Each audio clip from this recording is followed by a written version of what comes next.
Hey, what's going on, friends? My podcast every day is broken up into two parts on the free platform. The first part, Act 1, is right now. When it's all done, go right on over to Act 2 to get the second half of the podcast. Thank you so much for checking out my show. Hello, hello.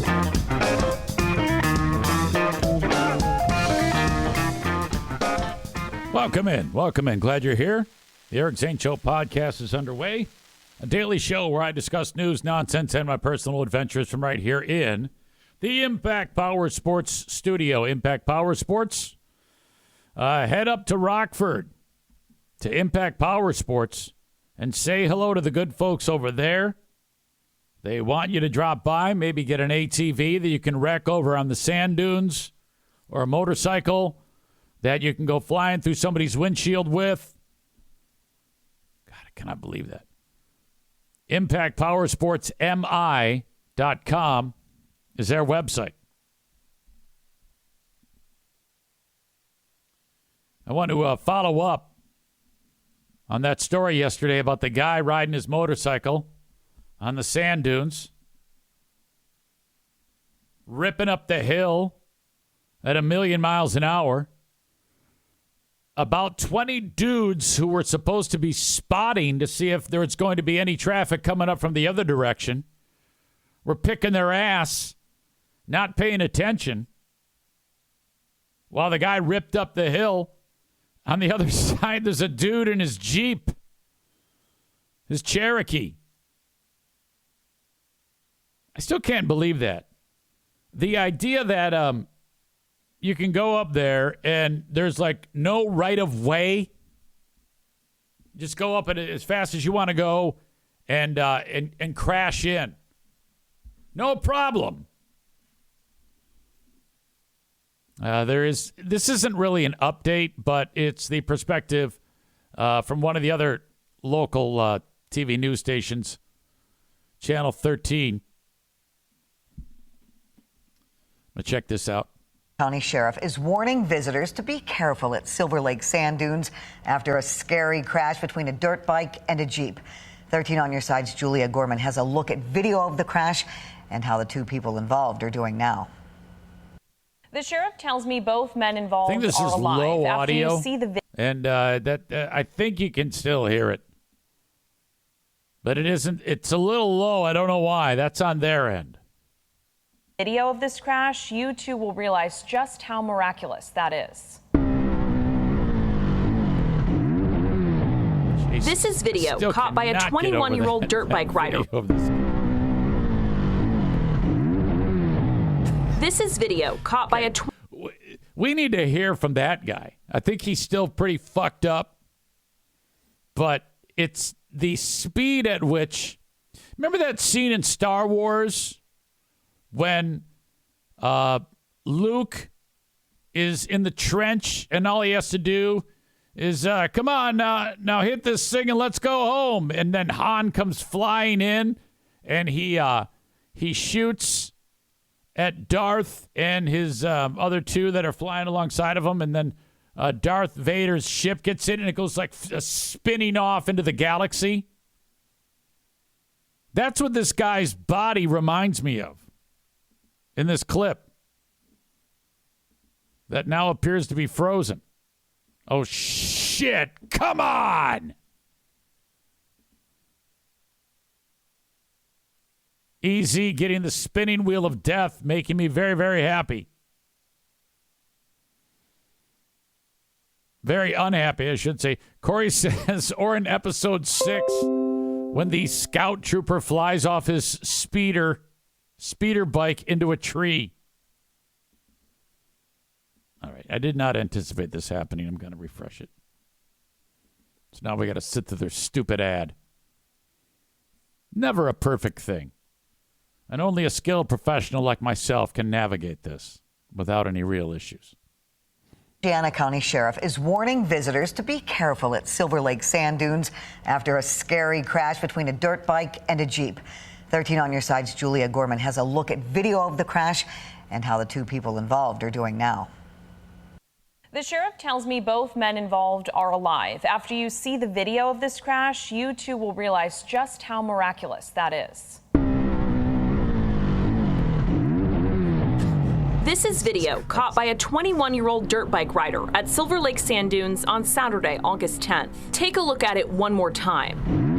I love it. It's so great. Despite serious injuries, He looks about like a rag doll being tossed. Oceana County Sheriff Craig Mast says that man is expected to recover. This is just a fine example of how fast things change up on the Silver Lake Sand Dunes scramble area. Sheriff Mast says the dirt bike rider has spent a lot. By the way, we talked about this yesterday. The sheriff has said, yeah, there's been some talk about some safety rules, but we're not going to get into that now. Why not?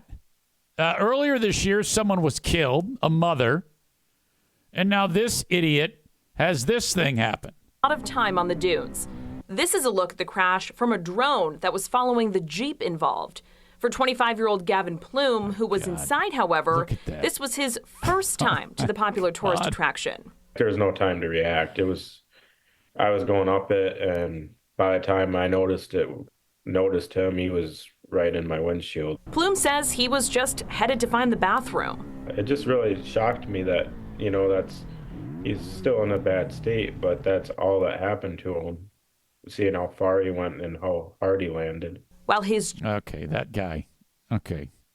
Maybe it's the wreck that's making him impossible to listen to, but Jeep is totaled. We talked about this yesterday. Plume only walked away with some bruising. I'm just happy to be alive, honestly, and be here today. The sheriff says, unfortunately, situations like this one on the dunes are nothing new. Every week, my deputies respond to multiple crashes from on the dunes. And he emphasizes, while it's part of the appeal for the millions who visit from across the country, people of all levels of experience need to know the area is a bit of a free-for-all. Currently, there are no speed limits up there. There are no capacity limits up there. There's some non-directional, what's called a regular scramble area, where vehicles are going every which direction. To visitors, the sheriff says, keep your head on a swivel. Speed kills. And slow down. Speed is a number one contributing factor to a lot of crashes that happen up on the dunes. If they were to slow down. So this guy, I love the fact that this sheriff knows all of the problems. He knows that there's several wrecks every week, and he does not lift one finger to make this a safer place. Is unbelievable, frankly. A lot of those crashes would be minimized or wouldn't happen at all. Now, the sheriff salutes the work the Department of Natural Resources does to manage that state park. He says he and the department often talk about how to improve safety there. If any changes are made, we'll be sure to let you know. Yeah. Some rules, maybe. Maybe that would be a good idea. Anything at all? Corey writes, quote, hey, shit happens. What you gonna do? Chris says speed is fun, sheriff fucker. I'm not even saying that you can't speed, but if you're at one spot, it's quite possible to have someone racing up one side of the hill, and then someone going up the other side of the hill. Something tells me that something needs to be done. Our pal Nick just sent a terrific video, from what I'm understanding. It is titled 28 Crashes at Silver Lake Sand Dunes, Part 1. Yes, my man. Let's get into it.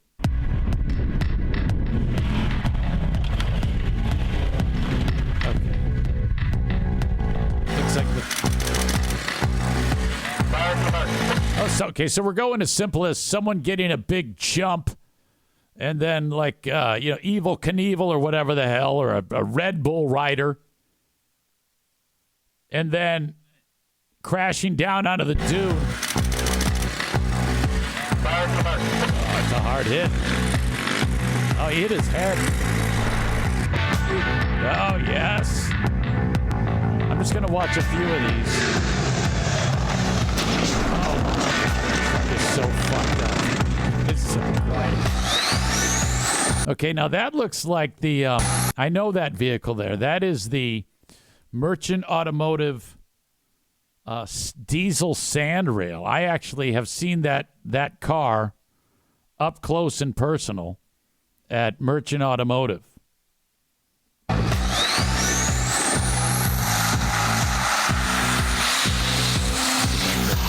sand rail. Oh, my God. Holy shit. All right, I could watch this all day. I'll link it up in the show notes. You can check out some of these morons. Let's check out what happened here, because it looks like a lot of people have watched this. Do you ever do that on these videos? If you go down by the progress bar, you can see like where the interest spikes, which is a great thing. Okay. Oh, you did a scorpion.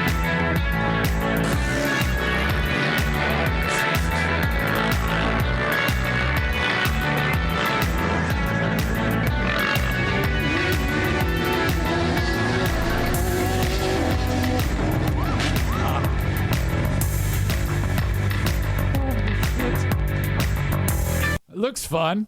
I wish I was watching from like a safe space. I'm not gonna lie to you. I'm not one of these people. I don't want to be near this fucking place. I've been there once. Excuse me. It's a good cough right on the mic. Very professional. Thank you, Nick. I'll link it up in the show notes.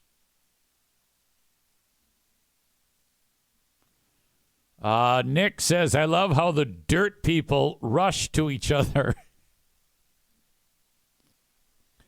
Chris adds, yeah, you're not changing the rules on these freedom fighters.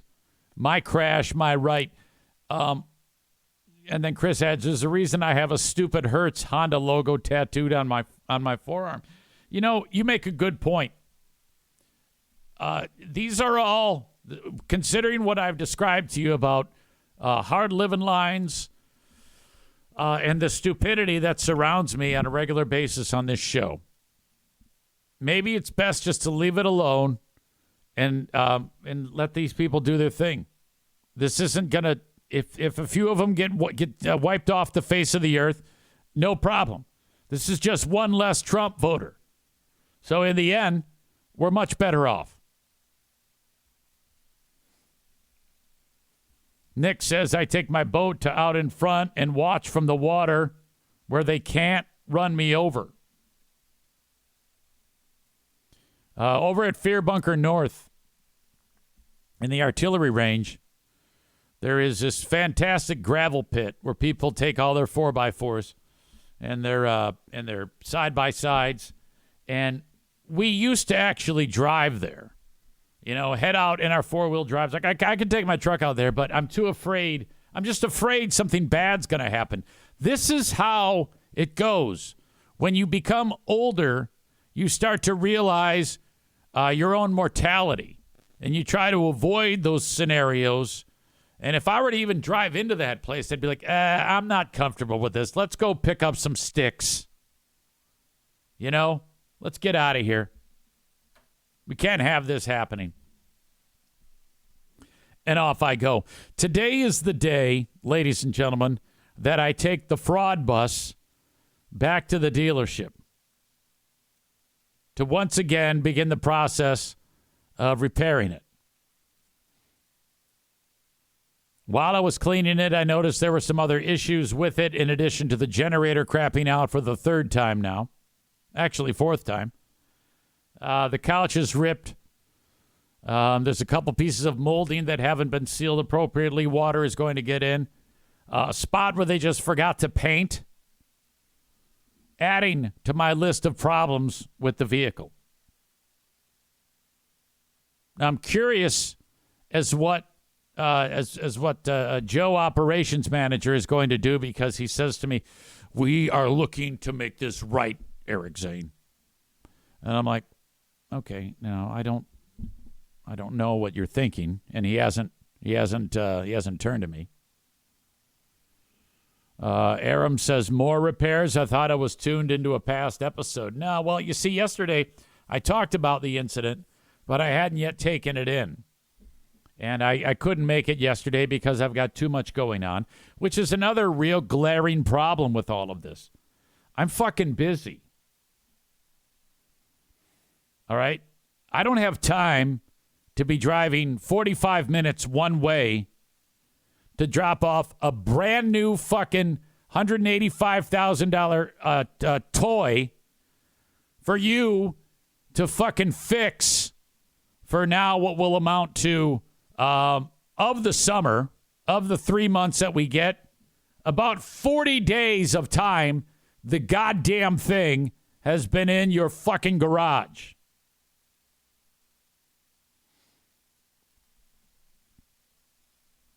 But here I am yet again. Aram, I'm not sure if you were here yesterday, but yeah, that was a big topic of yesterday's show. I took the fraud bus up for the first time since the last repair job.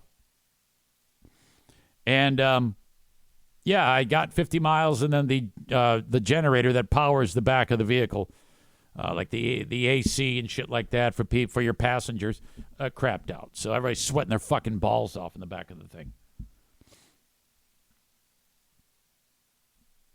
Rebecca says, wouldn't it be cheaper just to rent an RV when you want to use it? Yes, it would. But I don't know why, but for some reason I like having one at my beck and call. It's a tremendous expense. This is not like you just get it and then, oh, well, it'll pay for itself because we don't need to get hotel rooms. No, it's everything about this has cost. The insurance is through the roof. The registration is through the roof. To store it, it's through the roof. Gasoline is through the roof. An oil change, super expensive. These are all, if you were to break it down month by month, all of the costs, it's like another house payment. Well, it is. It definitely is another house payment. Corey says threaten a lawsuit if he doesn't take it back. Oh, he's going to take it back. He's okay. Look, I'll tell you this. The dealership has been great when it comes to, all right, here you go. Here it is again. They kind of have to. It's all warranted. It's not, I didn't do anything to this. It showed up this way. Okay? So they're being fine when it comes to, hey, you got to fix this. And they're very apologetic. But like I said to them the other day, I go, I'm not interested in this anymore. I just want it fixed. When he said to me, I had my best guy fixing that last time, I actually said, yeah, I got to stop you there because I just don't believe it. I don't believe you and I don't trust you. No offense, but this is where we are right now. And I mean, you earned that. It's not my fault. I know one thing's for sure. I guess I can't say for sure what is your fault and what is not your fault. I would say it's a blend of a poor product, and it's a blend of, in fact, I'd say the product is more to blame than you are. But you have had an opportunity to repair it.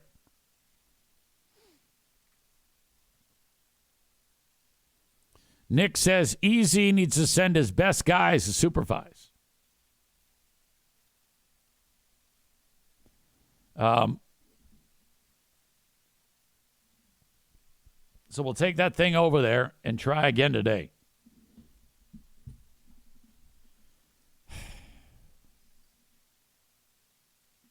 It's been a nightmare, an absolute nightmare. I sent a email yesterday, said I'm dropping the lemon off on Tuesday. I actually just refer to it as the lemon. So out of the blue yesterday, I get a call from the manufacturer. Now, this is not the dealership. These are the people who made it. And the word has gotten around to them, and I've talked to this lady before. And the first time I talked to her, I was in Maine complaining about everything. And I haven't talked to that woman since. I left a message, but I've kind of focused this on just getting it repaired. because the way the law works, there is a law in the books, because some of you have asked about my legal options. As long as the dealership makes a reasonable effort to repair it, that is status quo. That is what's supposed to happen. If they ever say, well, too bad, then we're in a different legal ground. But they are doing everything they can right now to make me a happy camper. And the quote that I was given when I had the thing in Maine and it was shit was falling off of it, I said, hey, I want a new one. He goes, it doesn't work that way, Easy. I go, okay, well, what are you going to do? He says, I'm going to do everything I can to make you fall in love with that vehicle. I go, all right, you got a shot. Took it back to him. 24 days later, I pick it up. The next time I take it out was last week, 50 miles in. One of the things that I had them repair does not work. So they failed. That's why when he said, I got my best guy on it, I go, well, then your best guy sucks shit because that motherfucker put it together so 50 fucking miles and the thing's out of commission again. Fuck that shit. So I calmly, I didn't talk to him like that. I mean, I'm talking like that in the podcast. Corey says, no, I want a new one or lawsuit time or give me my money back. Yeah, it's not that simple. It's just not that simple. And I don't have the time, energy, or money to do that. I just want one that works. I want to enjoy my trips without having to worry about it. I like the coach. I like it when it's working. It's wonderful. But fuck that. You got to get some, like in NASCAR when they say, we got to get some clean air. These fuckers got to get some clean air. Tyler says, I like to think if this goes to court, clips of past shows will be played in the courtroom as evidence, LOL. So I don't know. I mean, if I ever feel like they're being assholes, then yeah, then we get into a whole new ball game. And I'm sure there are appropriate lawyers for this, but I don't want to do that. This is what I want to do. I want to get in the coach. I want to spend a lot of money on gasoline. I want to go up north. When Pooh Bear goes to bed, I'm going to have some smokes. I'm going to pick up some sticks. I'm going to eat a s'more. I'm going to go for a walk. And then I'm going to play with the dogs. And then I'm going to go to bed. That's what I want. And in no way, in any portion of that, do I want to make a fucking phone call saying, hey, the fucking things suck shit again, man. The generator's out. God damn it. I don't want to do that.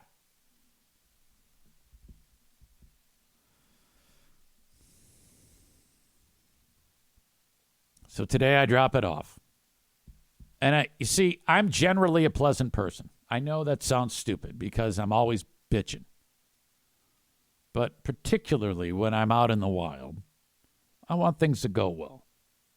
So I keep it simple, try to make conversations brief, smile, and move on.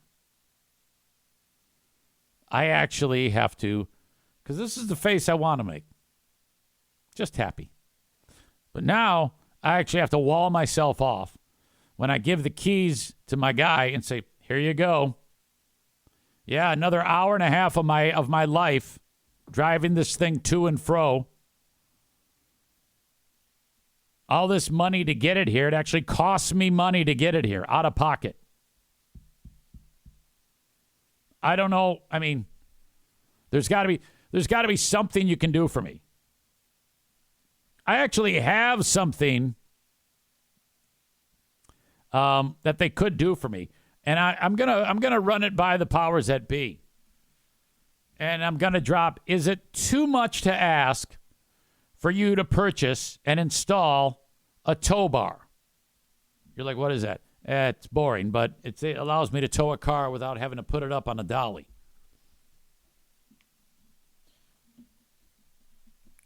Aram says, I think that guy needs a visit from Eric Zane. Screw that do-nothing Zaitunian.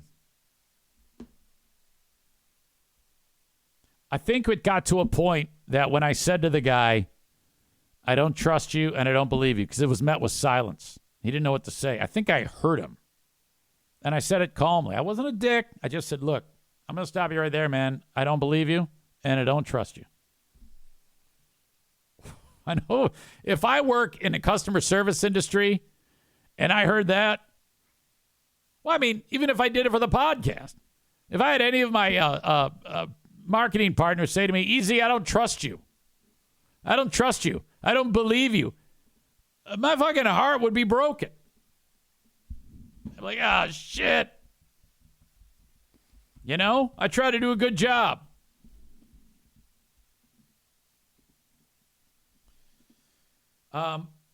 Anyway, getting back to the lady who called me from the manufacturer, which I guess at one point I have revealed the name of the manufacturer way back when. Bleeding Heart Brian tipped me off. I don't know. Whatever.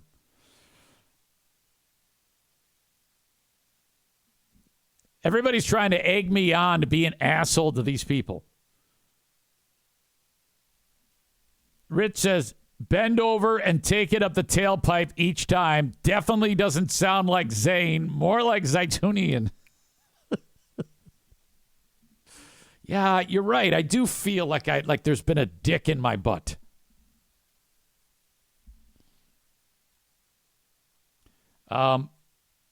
Jeremy says, hour and a half. That's only one round trip.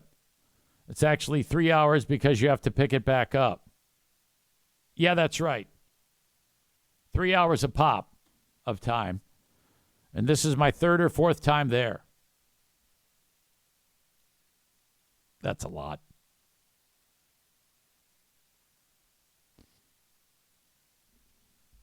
All right.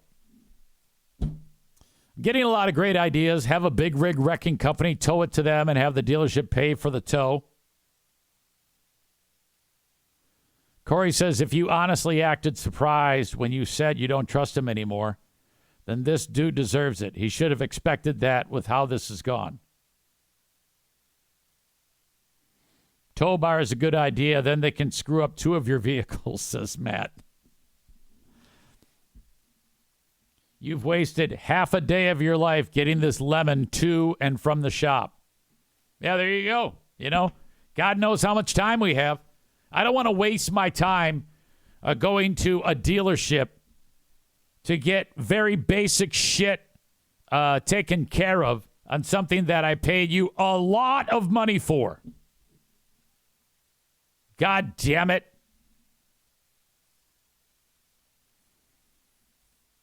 When I get, so the lady from not the dealership, from the manufacturer calls me. She goes, yeah, I just wanted to touch base because I'm hearing things about this, that, and the other thing. And I want to know that I'm here for you. How can I help you? And I said, well, you can't. You cannot help me. And she goes, what do you mean? I go, well, I mean, the vehicle needs to be repaired. Do you know how to repair vehicles? No. I go, well, I mean, this is nice, but again, I'm just wasting my time talking to you. Yeah, this is a combination of, I'm glad you're here because I'll tell you, this is, as I indicated last time, this is workmanship on your company. Whoever who made this vehicle, did a poor job making it. I've already accepted that. And I've already told you that. And it's a combination of that and a combination of service at the dealership. But I'd say it's more to you. I would say this is more on you. And once you sell the vehicle to the dealership, I mean, unfortunately, that's it. And now it's on them. All right? So, no, there's nothing you can do for me. Again, I don't want to see or hear from you people ever again. I want to repair this. And then, because typically when I get my motorhomes repaired, I take it to another place in Hudsonville, Michigan, called Speed Wrench. And I was told that they are superior to everyone else. And for 7 years, I took that first motorhome there, and I tell you what, top of the line. Now, General, God damn it. So anyway, that's where I am with that.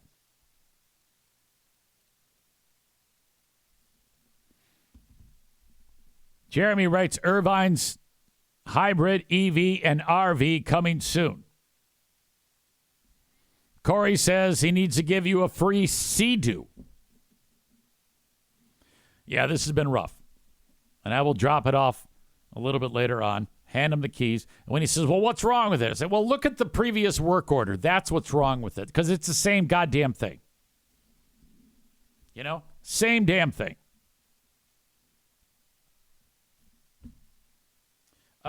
Wasn't all bad yesterday, as our beloved Madison came home, and she picked up her new car.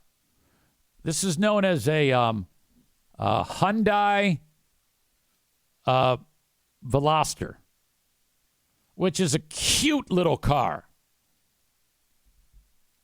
Now, the one that we gave up was that old Accord, that 2007 Accord. The first new car I ever had. Every kid in the family had it. Diana drove it. 5 people drove this fucking thing. When it finally died, 190,000 miles on it. It's not dead, but it needs a lot of work. It was parted out. It was taken to a junkyard, and they gave me $1,000 for it at the dealership. This vehicle that we picked up, it's high miles, but still a lot less miles than what we had. 116,000 miles on a 2017. I go, I need the Carfax. They produce the Carfax. I look over the Carfax. Okay, hit a deer, no big deal. All right, oil changes. I see it all. I read it over. All right. I go, why 100 and how come you're only charging me? How come this is only a $5,900 car? 2017s like this are going for much more. He goes, high miles, and it's a budget vehicle. I go, all right, I appreciate that. Bought the fucking car. I bring it home, and then they said to me, they go, it needs a new catalytic converter. So when you stomp on it, the giddy up and go won't be there. You got to replace that thing. I go, no problem. Easy. Bring it home. Madison comes home. First thing I say to her, I go, now look, last car you had, I can understand if you leave a mess in it, like throw your wrapper on the ground or whatever the hell, or you eat in it and there's shit everywhere. I get it. It's a piece of shit car. This is a much nicer car, though. Okay? Yeah, a 10-year upgrade on this thing. You actually look like an adult driving this thing. What do you say we put our best foot forward and try not to, let's say you eat your fruit bites. You don't take the wrapper and just throw it anywhere. This is such an upgrade for the kid. Air conditioning, the other one is broke. Radio, other one was broke. Bluetooth, other one didn't have it. Technology didn't exist in 07, at least not for this car. God damn. Yeah, if you wanted to play CDs, your dad did like music, you had to put CDs in. It had like a CD changer. Hey, friends, it's Joe Pal Easy with my latest and greatest marketing partner, Mint Mobile. I know a lot of you have been through the ringer when it comes to costs with big wireless. As you know, what you see is never what you get. You ever have that happen where you get in there and you're like, okay, they're like, you're going to get this, this, and this, and this, and then you pay us this. And you go, oh, yeah. And then, like, you get the bill and you're like, what the hell just happened? It's like bait and switch. And then you call in and you realize that you're screwed. So you're like, oh, my God, I might as well just keep overpaying for this. Never again. Enter Mint Mobile. You never have to worry about the gotchas ever again. When Mint Mobile says $15 a month, when you purchase a 3-month plan, they mean it. I've done this. You should too. Say bye-bye to the overpriced wireless plans, jaw-dropping monthly bills, and unexpected overages. Mint Mobile is here to the rescue with premium wireless plans starting at $15 a month. My God! To get this new customer offer and your new 3-month premium wireless plan for just $15 a month, go to mintmobile.com/Zane. mintmobile.com/Zane. Cut your wireless bill to $15 a month and give the other guys the big heave-ho. mintmobile.com/Zane. All right, fine print time. $45 Upfront payment required. That's equivalent to the $15 a month. New customers on first 3-month plan only. Speeds slower above 40 gigs on unlimited plan. Additional taxes, fees, and restrictions apply. See Mint Mobile for details. Jeremy says the Veloster is the ultimate clam-loving clam-mobile. So, yeah, I didn't know that. So the Veloster is it's a very popular lesbian style car. Is that what you're telling me? Because as we all know, my beloved daughter revealed to me a few years ago about being a Shrub Scout. And yeah, I was like, oh my God, I didn't know that. I was the last person to find out about that, by the way. That story is still one of my favorite stories of all fucking time. I guess my kids, because I asked them after the fact, did you know Maddie is gay? And Jackie goes, oh, yeah. I go, what the fuck? How? Oh, the way she dresses. I didn't know she was a Shrub Scout. Yeah. I was walking by her bedroom door, and she was in a conversation with somebody. Some of you remember this story, but it's fantastic. At this point, 1 second before I heard what came out of that room when she was on the phone with somebody through that door, I had no idea. None. She had dated dudes.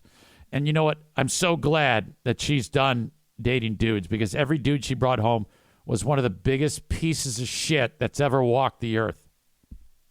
Another tangent. Okay, that's one tangent into another tangent.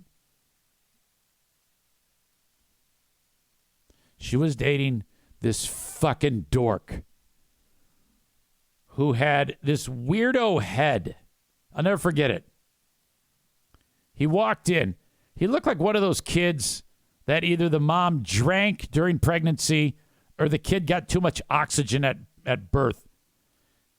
Almost like he had a big water pocket on his brain. It reminded, like when he walked in, I went, why do I have a feeling that you in another life were a beluga whale? I took one look at this dude and said, what the fuck's up with this guy's head? And in my brain, I'm looking at him like this, with this look on my face, like, you got to be fucking shitting me. Fast forward.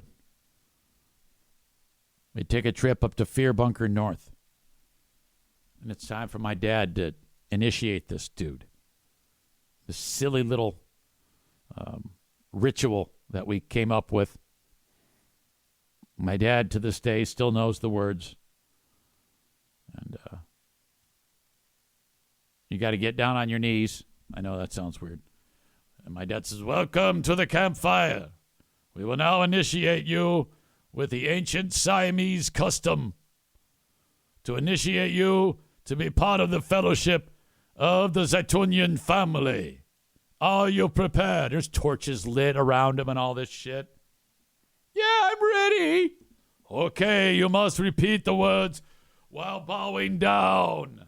Like every time you say a word, you have to like bow. Repeat the words, Owa, Owa. And he bends down. Tana, Tana, Siam, Siam. And then so my dad says, you will repeat the words faster and faster until the message hits you. And you know what the message is. Then you must tell everyone the message you have received from the Siamese leaders gone before us. Begin. So then the kid's going, Owa, Tana, Siam. And he's saying it faster and faster. And eventually, and he was doing it with Justin, Jackie's now husband, my son-in-law. And Justin starts going, Owa, Tana, Siam. Owa, Tana, Siam. When you say it faster, you're saying, oh, what an ass I am. So then Justin, after about 3 times, he gets it, stands up, and you have to whisper what the message is to the leader, my dad. My dad goes, you are correct. Sit down, son. Welcome to the group. You are realizing what you are. This guy was so retarded. he continued to go, oh, what an ass I am. Oh, what an ass I am. Oh, what an ass I am. Oh, what an ass I am. And he did not get it. And this went on and on and on. Now, I knew this was going to happen because this guy, he just was fucked up from the jump. So Justin feels bad for him and goes up to him and says, hey, go up to Mr. Z, Papa Z, and say, oh, what an ass I am. And then you'll be free. Whatever. Well, he realized how stupid he looked. And he looked around at everybody, and I swear to God, Diana's my witness, Jackie's my witness, Madison is my witness, my dad is my witness, Charity Scam Mike is my witness. He goes, and he stormed off. We all go, what? And then, like, back behind the fire pit, there's like a bench, and we hear, he's crying. This fucking twat. I wanted to go kick his teeth in right there. I think you got to be shitting me. Oh, my God. This fucking pussy. Oh, Jesus Christ. I can't believe it. And she looks at me. Madison looks at me, and she shakes her head, and I'm like, yeah, I'm thinking to myself, you better fucking kick this guy to the curb. And she goes back and has to go, there, pussy. It's going to be okay. Oh, my God. So when she told me that she was a Shrub Scout, I was like, oh, thank God. The other guy, okay, first guy she brought in was a nice guy, but I couldn't get past the fact that he had a stutter. I know that sounds horrible. But, you know, we make dinner and he wants somebody to pass the ketchup, and that took like 5 minutes for him to say, could someone... And I'm like, oh, fucking shit. You gotta be fucking kidding me. Just like my dad back in the day. But after the pussy guy, I was like, I want to go back to the stutterer.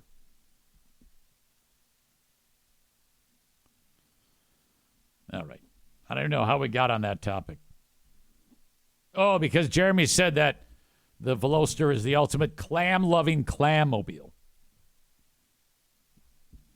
Corey says it is a lesbian car. You can get lumber and golden retrievers back there. Matt says, I thought lesbians love the Subaru Snatchback. Jay Quill says, imagine dating Madison and then hearing this discussion right now. Yeah, no. Anything that happens that my eyes take in is fair game. Unless if someone says, hold up, I know you just saw that, but will you not mention that on the podcast? Yeah, okay, now that's a different ball of wax. I will honor that. Sometimes I don't talk about things just to protect person's integrity, like the dealership. I like those folks. I didn't like this guy from the get-go, so I don't give a fuck what happens to him.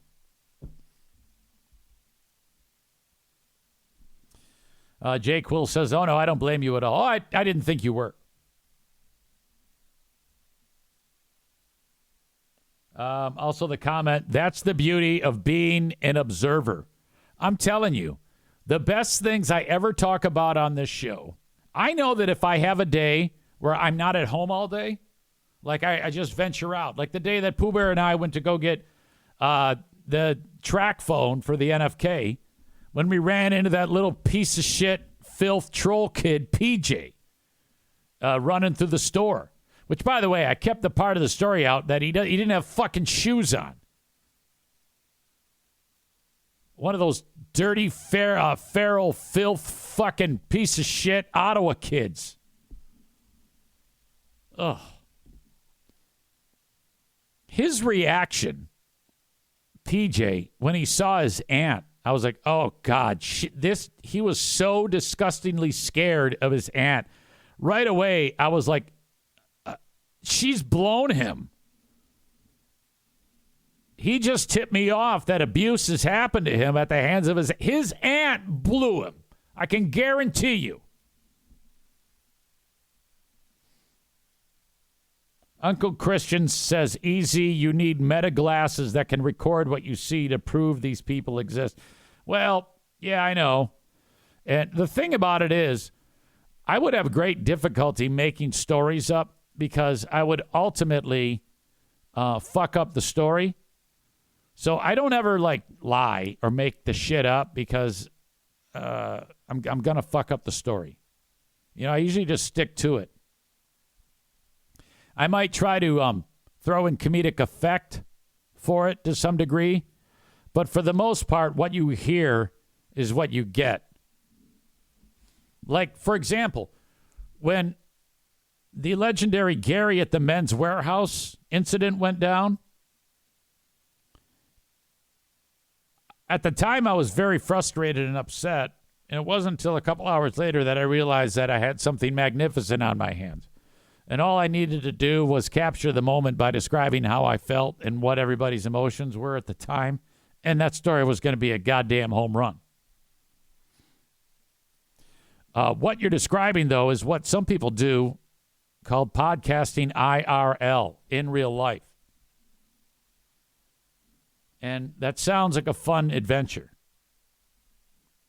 I don't... So... Like at random times on Patreon, I'll go live for an extended amount of time.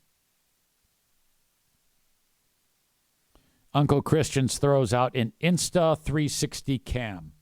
Is that a thing? I'd be willing to look into it. Let me write that down on my list of things to do. Or is that something you just made up?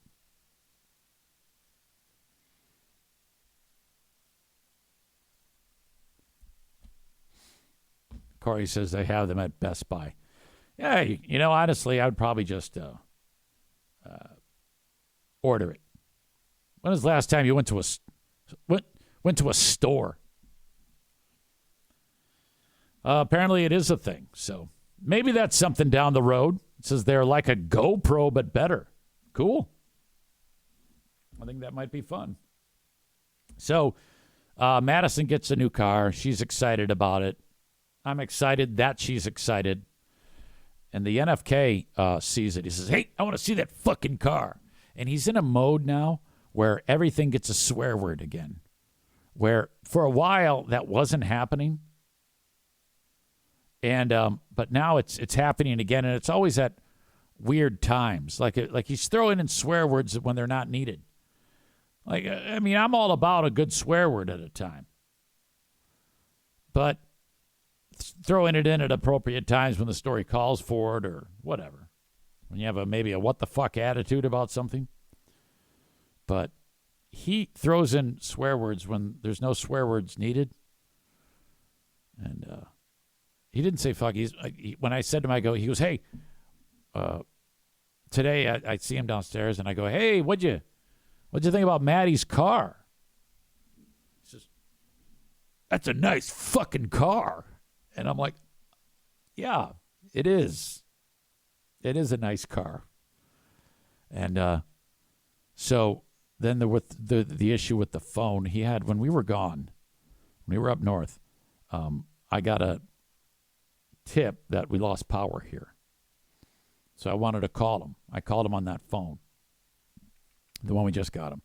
And I'm like, if he picks it up, it's going to be a miracle. Because like I told you, he doesn't tap.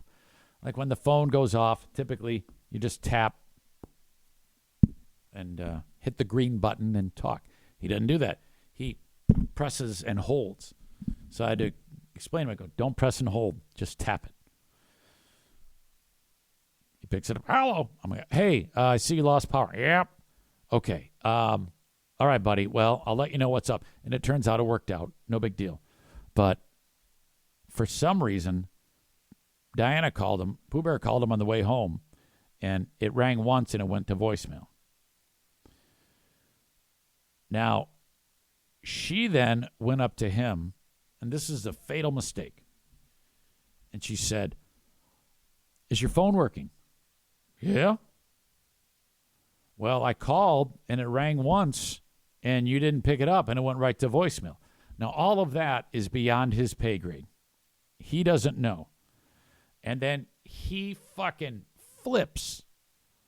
He goes, "Well, God damn, it fucking worked when fucking Aaron called me. I don't fucking know what the fuck is wrong with it." I'm like, Jesus Christ, what the goddamn phone? If it rings, I pick it up, and it didn't ring, so I don't know what the fuck you talking about. So he's getting more and more pissed off.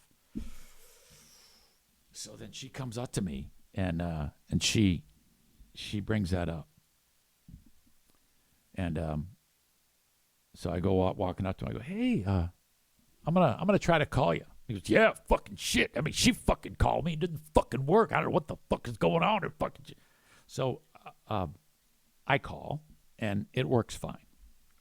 I go, "Yeah, it's nothing to worry about. It's just something on her end. I'll take care of it. It's a simple setting." Now, I don't know that. He goes, "Yeah, fucking." He's getting agitated. This is the run-of-the-mill type of response, okay?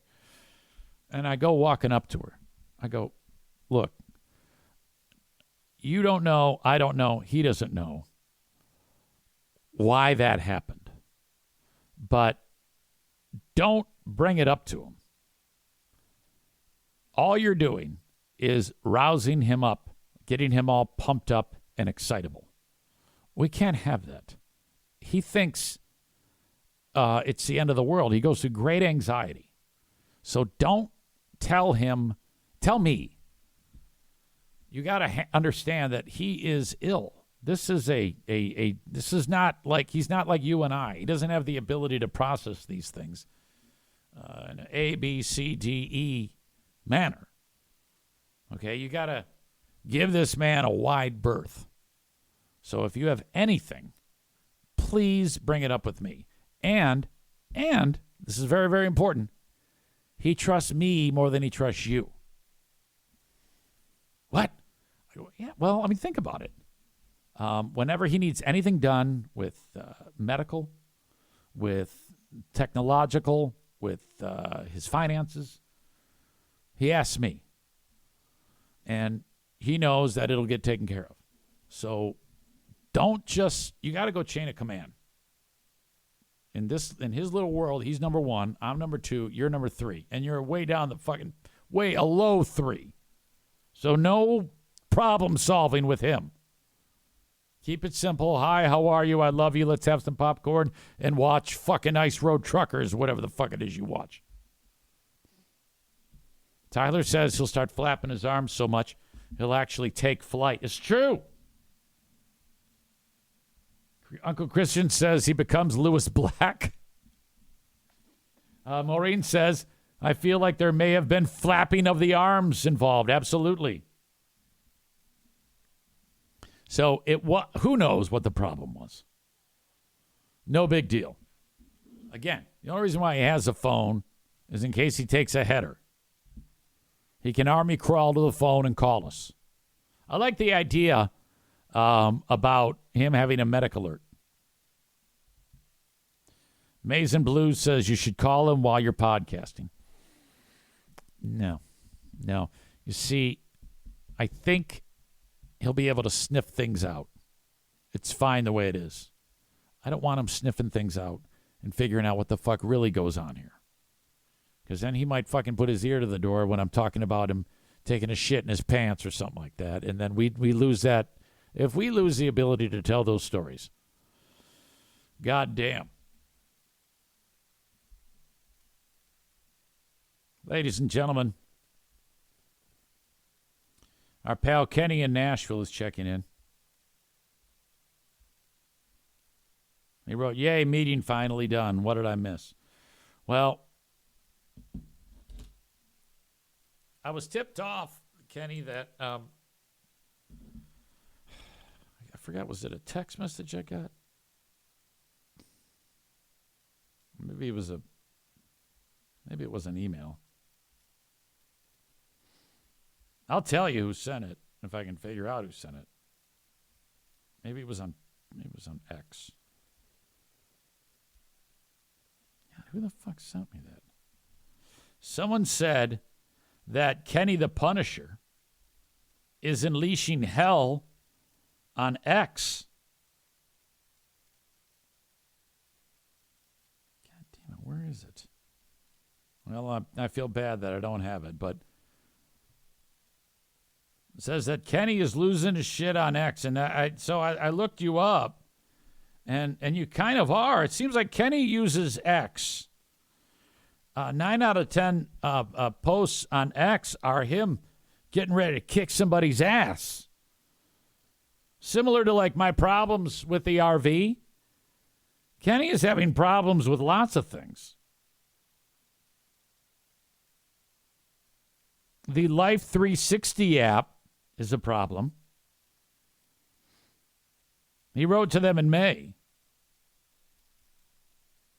He says, I love your app at Life 360, but you need to make this something we can disable. A lot of people realize that they save their battery and are extending battery life by disabling the Wi-Fi while going from place to place. And these constant notifications are annoying. Please make it so. Wait, why don't you just turn it off? Kenny's pissed off at Yahoo Mail. Do you guys realize you've made it almost impossible to log into older Yahoo Mail accounts because everything is automatically trying to log into AT&T Mail now rather than Yahoo Mail? Why? So frustrating and confusing. Then he's got a question for my friends at Sam's Club.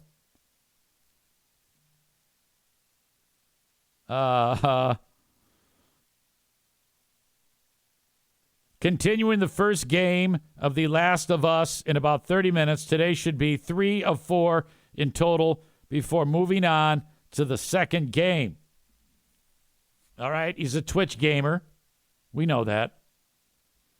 All right, but the most recent one,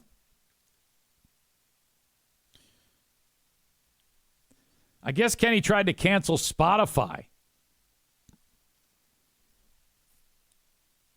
Why does the cancel subscription button do absolutely nothing? He tweeted at Spotify USA, at Spotify, and at Spotify Cares. I've tried on mobile and on PC, and clicking cancel subscription does not work. It literally sits there and acts like I haven't clicked it. It makes zero sense.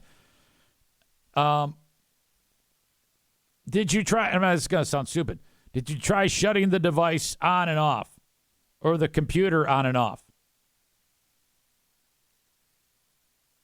Kenny takes a run at Amazon. Okay, so he goes after Spotify, and then on the second he went after Amazon, and then he went after a company that makes a razor. It's this it's a razor called Groomy. And I guess it's a huge pile of shit. Less than a month old, and even after trying to clean up the blades as best as possible, it refuses to work right now.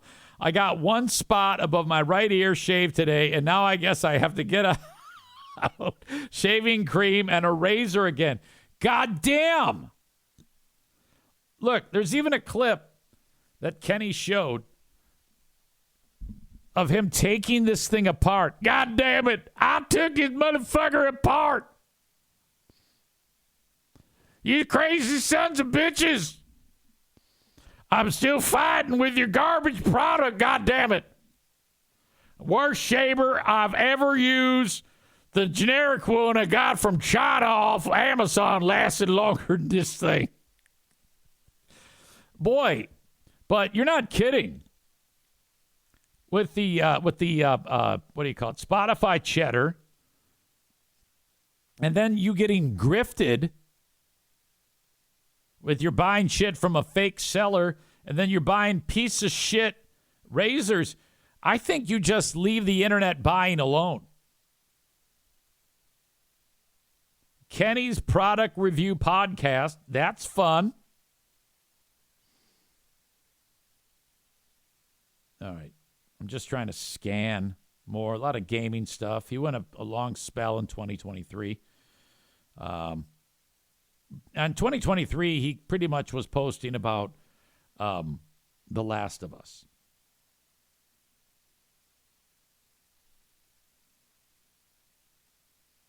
All right. Oh, my God. Kenny, in 2022, just before Christmas, Kenny went after FedEx. You guys are literally the worst. You need someone like Tom Hanks' character in Castaway. He seemed to care about actually getting people their packages timely. I ordered this 10 days ago. Shipment originated in New Jersey. I'm in Tennessee. I still don't have it, goddammit.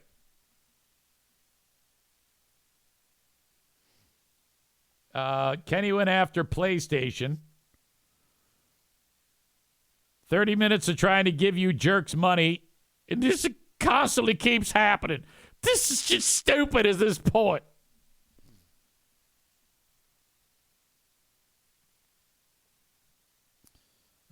In football season a couple years ago, Kenny going after the refs. Kenny likes some music. I guess some band that he likes, Spotify put the wrong cover art. Some band, doesn't matter. It's one of his shitty metalcore bands.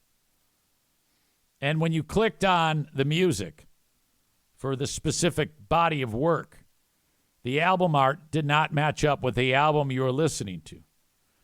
So Kenny decides to fire off a notice to Spotify. Who does that? What? How do you guys go about fixing albums that have the wrong cover art? Same band, completely wrong album cover, and the cover is used on two completely different albums on your app. The album cover is incorrect.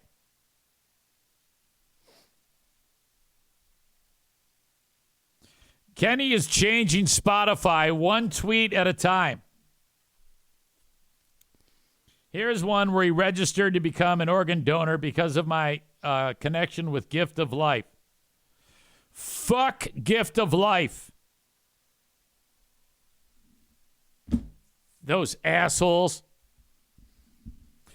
Kenny the Punisher, you laugh, but you want to get shit done. Kenny the Punisher is going to do that shit. He's going to make it happen. So Kenny could establish a whole industry. KennyThePunisher.com. When you want to get shit done, you just bang on his door, and he's going to take care of it. He says, why don't you call me anymore, damn it? I can call you. Jesus Christ. Hang on a second, asshole. I had to get my high-tech phone line ready. I think eventually I will actually be able to have an appropriate phone line here, but I haven't had time to even look into it yet. Like this console that I have is set up for it. Side note, I told you that I ordered this console. It cost $2,000. It's installed, works fine. It took forever to get here. And I would call quite regularly to a dude named Gary, and he was always like, oh, God, I don't know what's going on. He's all frustrated. Finally, it arrives. Okay. And then, so we went months without getting anything. And then I got it. And then 7 days later, they sent me a second one. I'm like, Jesus. So I called him yesterday. I go, hey, man, now you went the other way. You're sending me too much. This is not mine. I need to send this back to you. What are we doing? Oh, my God. All right. Well, we're going to send you a shipping label. We're going to email it to you. Do you want FedEx or UPS? I go, I don't care. UPS. Doesn't matter. Do you want them to pick it up or you want to drop it off? I go, actually, I'll drop it off. I'm not comfortable with leaving anything out. It's a high-end item. I don't want that to happen. I would rather it be in my hands. I will deliver it back. No problem. I like these people. Okay, we're sending you a shipping label, easy. I go, no problem. They haven't sent it. Now, they don't send the shipping label. At this point, do I make a second call to say, hey, send me a fucking shipping label? Or do I not and just wait? I think ultimately I have to call them back and say, idiots, send me a shipping label. Corey says now it's free and you can keep it. I don't think it works that way. Tyler says consider that good karma for all the money you've dumped into the fraud bus.